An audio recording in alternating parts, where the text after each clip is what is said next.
So 2 years in, is the walkway movement doing what you had hoped? Yeah, I mean, I think the walkway movement is absolutely doing what I had hoped. There's an enormous amount. Our numbers are still going up at a really amazing rate, and people are still telling their stories and their testimonials. And one thing that's been interesting, since the beginning, almost 2 years ago, is that these different things that sort of happen in society bring on various waves into Mm-hmm. the movement. And one of the big things that brought a wave on was the Brett Kavanaugh hearings. That was very upsetting to a lot of people, and pushed a lot of people out.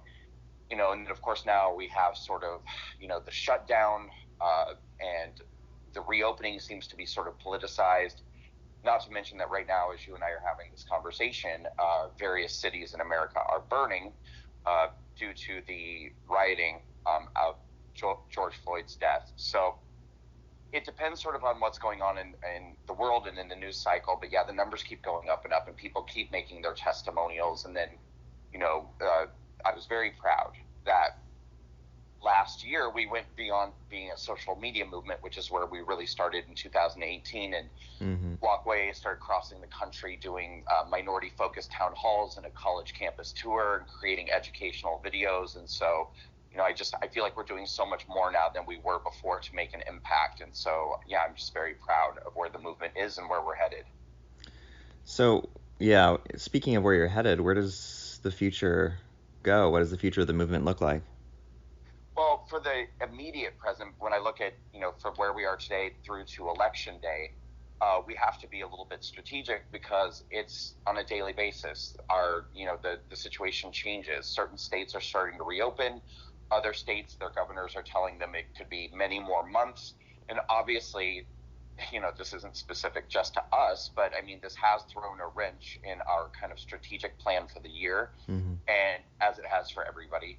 And so we have to sort of rethink, how we're going to approach people, how we're going to get our message out as much as possible. So between now and election day, it's going to be a combination of doing live events where we can go, and then doing virtual events for various communities and on various issues that we feel like are going to grab people the most and catch the most attention, and hopefully wake people up and get them to walk away. After the election, and I personally feel strongly that Donald Trump will be reelected, but we're going to have to wait and see what the result of the election is, and then once we know that, again, we can kind of re-strategize what our plan will be for the next 4 years, because that's how the election comes out. Well, and it's not just the president, of course; it's what will happen to the House and the Senate, and the government at large, and that will tell us a lot about how our culture is going to be shaped over the next 4 years, and then we'll kind of re-strategize based off of that. But I can tell you that I know for certain, largely, we definitely want to expand our presence in college campuses and our college tour. Mm-hmm. We definitely want to start opening walkway college chapters across the country. We want to have more boots on the ground activism in every state across the country, and kind of create chapters or clubs or whatever you would want to call them, of kind of boots on the ground activists who go out and do door knocking and voter registration, and who even socialize, do walk away meet and greets, and pull more people into our movement. But a lot of that is, the specific way that we do it will depend on the outcome of the election. Mm-hmm. So, how has your personal experience evolved, from the very beginning when you released that video to now, politically? How has my personal experience evolved? Yeah, over the course of the last 2 years. Uh, well, I mean, I guess I would say that I continue to learn every single day, and I try to continue to educate myself and to know more and to learn more. And as I do, my positions even continue to evolve and change shape on certain issues. I I I've learned a lot about how behind the scenes in the political movement works. Mm-hmm. I've seen a lot of things that I'm very happy about, and I've seen a lot of things that have disturbed me. And I can tell you that my primary focus is to focus on this election and try to shape the outcome of this election in November as much as I possibly can. But once we get past this, I do feel a certain compulsion, I think, or obligation perhaps, to talk about some of these things that I've seen, because there is kind of a disturbing power structure that takes place behind the scenes that a lot of people, I think a lot of conservatives don't know about, in which, some people are some people are allowed to have a voice and some people are not allowed to have a voice, and I think some people are misusing and abusing the power that they do have, and it's not what I think a lot of people think when they think, oh well, we're all on the same team, we're all here to lift each other up. Not really. I mean, there's a lot of people behind the scenes just motivated by money, power, just like anything else, and so that has been very eye-opening to me. And I just want to see really good people rise up. I want to see people who Mm-hmm. care about the cause and care about the movement, and who actually want to make a difference in the world. And I'm kind of done with a lot of these people who are just in it to be celebrities and Twitter personalities, and who have, I think, really misused the privilege that's been given to them of being a high-profile voice. I would like to see this power structure change. Do I sense a book coming? Well, I mean, honestly, probably, and I have to put a lot of thought into it, because I, you know, the response I'm going to get if I talk about these things is going to be unpleasant, and Mm-hmm. I know that, it's lifting the mask to a certain degree of things that go on behind the scenes, and it's ugly, unfortunately, on both sides, and people don't want to hear that. I mean, people want to think it's only the other side that has these problems, but it isn't true. I mean, there are people who are hungry for power and control and fame and wealth everywhere on all sides. And yeah, I mean, I do think all the time about doing a book, but timing is everything, and so I have to sort of put the lid on it, I think, until the time is right. Mm-hmm. So, you're obviously very pro-Trump, but there are those who have walked away from the left who are not. Do you think that, you as the leader of this movement and your unabashed support for the president could damage the movement for those who might want to leave the left but aren't ready to support someone like Trump? It could, and that is something that I think about. What I try as often as possible to include in our messaging that I, as an individual, after doing my own research and doing my own homework and really putting a lot of thought and consideration into how I think and how I feel, I have found myself now in the Republican Party and as a Trump supporter. But it is not compulsory that you believe that or that you think that to be a part of this movement, and a good number of people are not. And also, to be honest with you, even people on my core team don't necessarily agree with me. I have people, I have a very small staff of people who I make decisions with, that we Mm-hmm. plan events with, that we that are equal decision makers with me, and some of them are not Republicans and don't want to be Republicans, and some of them, they respect the office of president, and they would never disrespect Trump just because they believe that it's not American to be so disrespectful to the person who's in the office of president. But they themselves are not so sure, how they feel about Mm-hmm. President Trump. And that's fine. I mean, I respect that. I would rather have the discussion, the dialogue, and have some education back and forth. That's what we're trying to encourage here. So whenever possible, I try to include that in my messaging. I am going to vote for Trump. I personally love President Trump, but that is not what Walkaway is about, and never will. Walkaway will never be about any political party or any political candidate. It's about waking up, educating yourself, doing research, and leaving a political party that I think has been exploiting, manipulating, lying, and dividing for a very, very long time. So, in a similar vein, talking about parties, how can the Republican Party better reach those who might be disenfranchised by the left, in your opinion? Well, I like I have to let out a long, deep sigh when you ask that question, because well, I do. I mean, it's one thing that's it's astounding to me that Walkaway is now over 2 years old, and I have had so little outreach from the RNC communication, or any desire really to sort of work with us or to understand us better in what we're doing. I personally believe that we are more successfully communicating with minority communities who are typically voting Democrat or pledging their allegiance to the liberal left than any other organization out there. We are successfully getting them to come to our events. We are successfully having these conversations, and we have successfully changed the voter registrations of Democrats at every single event that we've done. Anywhere from maybe 4 or 5 at an event to at our Hispanic hall in New York City, we had 15 people change their voter registration at just that day at that event. Mm-hmm. And yet still, it seems like the light bulb is not going on for a lot of these people in powerful positions in the RNC to say, hey, maybe we should talk with these walkaway people and see why they're having as much success as they're having and what they're doing. But I mean, even if we just remove the personal aspect of it altogether, I mean, I spent the majority of last year traveling the country, and I was the keynote speaker at 47 different events last year.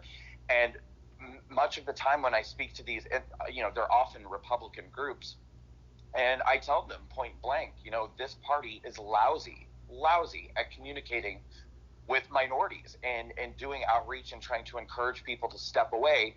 And so often what you'll hear from a lot of Republicans is, well, we just feel like it's a lost cause. We're never going to win. They're never going to listen. Mm-hmm. And I'm sitting there going, but I'm living proof that that's not true. I mean, it to a certain degree, it just feels like laziness and lack of organization.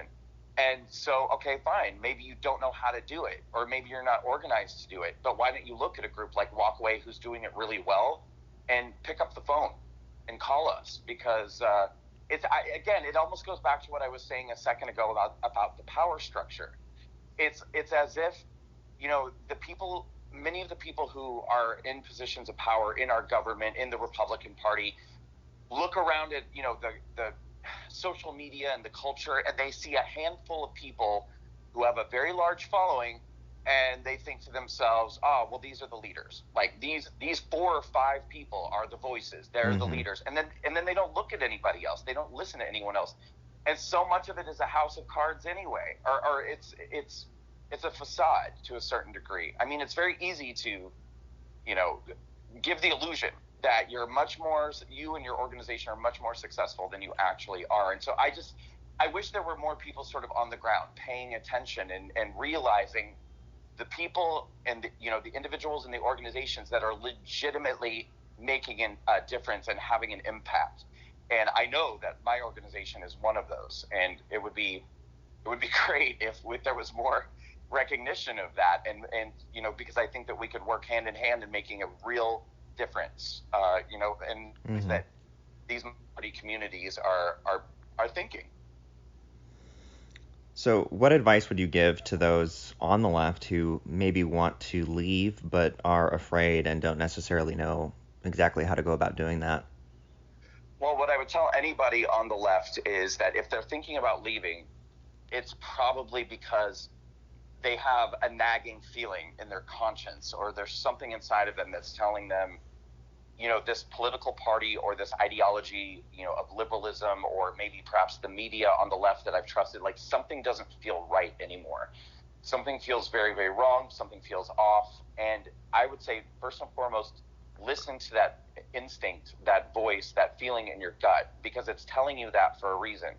Something is wrong on the liberal left. Something is catastrophically wrong, and you are being used and you are being manipulated, and your fears and your feelings are being exploited largely by the media and by the Democrats. And so if you feel like you can no longer be a part of these groups or this party, I understand the fear, because for a lot of people, they're walking away and they feel like they're walking away from friends and family and job opportunities. It's not just as easy as changing a voter registration.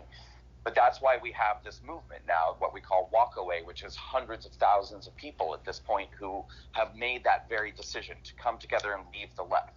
And again, we're not telling you what to think, what to believe, or where you have to go. You can make whatever decision you want to make about what you believe.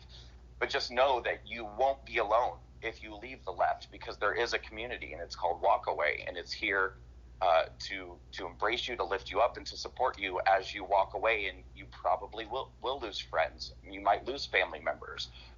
You could potentially lose job opportunities, but there is a network of support here, and it's called Walkaway. And so I highly encourage anyone to make that decision, because you won't be able to live with yourself if you know that you stay and you're living inauthentically and you're living in that lie. So walk away.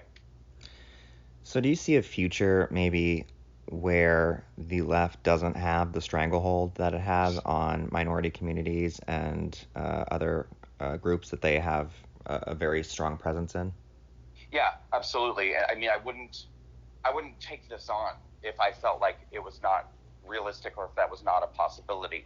It will not be easy, and it's not going to happen really, really fast. It's not going to happen as quickly as I wish it would. But I look at something like the gay rights movement, and for anyone who doesn't know, I am a gay man. And if you had asked me in 2012, 2013, probably even 2014, if I felt like the United States would ever allow or embrace gay marriage, that type of advancement, I would have told you no, because I truly thought that it was a hurdle that we would never overcome. I just thought one day humanity will get there, but we'll never see it in my lifetime. That's what I truly believed. Mm-hmm. And then, it's like sometimes after years and years of hard work and activism, it's like the bottleneck just opens up, and all of a sudden the light goes on for a mass of people, and people just get it. What we're seeing right now in America today is an awakening. It's undeniable. I'm a part of it. Donald Trump is a part of it. Many people are a part of it. And more people are waking up every day. They're making this choice to walk away from the left. But this is only the beginning. And so we have to continue the hard work, and sometimes it will be frustrating, and sometimes there will be setbacks. I mean, when I look, today, I go on social media and I see video footage of cities from coast to coast in which people are burning down businesses, smashing windows, stealing, looting, committing acts of violence and vandalism. I think to myself, my God, have we made any progress at all? Like, has any of this made a difference? But then, you have to take a deep breath and just realize there's always going to be these setbacks, and there's always going to be these mass demonstrations, particularly propped up by the media, in a way almost designed to make you feel like the situation is hopeless and that we can't make progress and that we can't overcome. But this has been going on with every civil rights struggle since the beginning of time, and any quest to make a true significant social change. And so I'm not going to stop working. My organization will not stop working. And I truly believe that one day we will see just a massive shift, and it will happen very, very quickly once we get to that point. And my last question is sort of an open-ended one, and it's that is there anything that we haven't touched on in this interview that you would want our readership to know, or just people in general to know about your movement, about you? Well, I would just like people to, find out a little bit more about who we are in case they don't know. I would highly encourage anyone to go to walkawaycampaign.com. Check us out. If they would like to support us financially, they can donate. If they would like to volunteer to our organization, they can do that by going through the website. They can join us on social media through the website there. If they click the button, join the movement. Please give me a follow on social media at Brandon Strock. And I guess finally I would say, please check out our 2-year short film anniversary retrospective that we just put out. It's an 18-minute short film that currently people can watch if they go on YouTube to the official Walkaway Campaign YouTube channel. And it's really a beautiful, breathtaking 18-minute short film that I think in a very astounding way shows people just how much we've done in 2 years and the impact that we've had. I think that people will be amazed when they watch this. So I highly encourage people to please watch that movie at the official Walkaway Campaign YouTube channel.